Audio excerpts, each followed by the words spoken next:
In my last short tutorial, I demonstrated how to effectively mask and paint a Space Marine head that's already been secured to the main body. However, with what I have now, I need a little more panache, a little je ne sais quoi, or some oomph, or some zaza, if you will. The hood is now a very bright white and lacks much depth, so to accentuate the darker tones, I utilize Army Painter Dark Tone. Look, man, unlike Citadel, Army Painter understood the assignment with their naming conventions. It's thinned pretty thoroughly with water, as I don't need a pitch black, thick wash over white. Rather, I'm just trying to add a little depth, which doesn't work perfect and I had to turn my phone's exposure down all the way so you can see this. It kind of dried super shitty on the direct top of his head. This is something that we in the hobby call a giant fucking problem. So what we're going to do now is come back with our Page TG Talon airbrush and utilizing Vallejo gloss varnish mixed with some water to establish a firm coating of protective clear coat over the head, allowing it to dry before putting more Army Painter Warpaint Fanatic Company Gray from the black and white spectrum onto the palette, and with a small makeup brush, just a little paint, working most of it off onto a paper towel before gently, consistently grazing our hood with the brush to gradually establish a smooth, powdery finish onto the fabric that highlights the raised points and masks the giant fuck off oopsie you and I made earlier. With a little more gloss varnish, this time brushed onto the head, this protects the paint scheme for the next step, which is a decal. You probably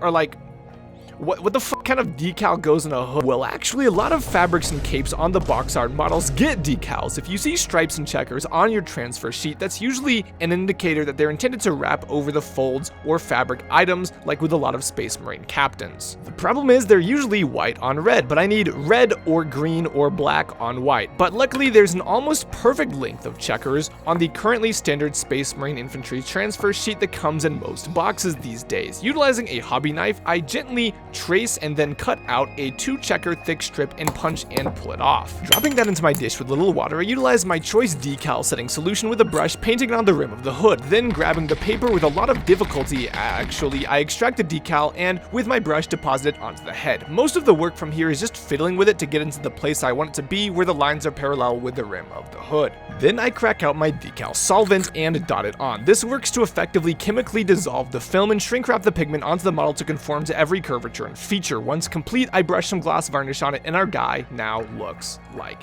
this. Turning down the exposure so you can see it how I do, the decal is very secure to the hood, as you can see how it's even matched the texture of the dry brushing from earlier. I think it's a really good product for honestly not a lot of work on my end. If you like the video and my tutorials so far, please push buttons, ask any questions in the comments, and stay tuned for my next episode where I paint the face. But until then, remember that in your own painting and endeavors in all life, know no fear.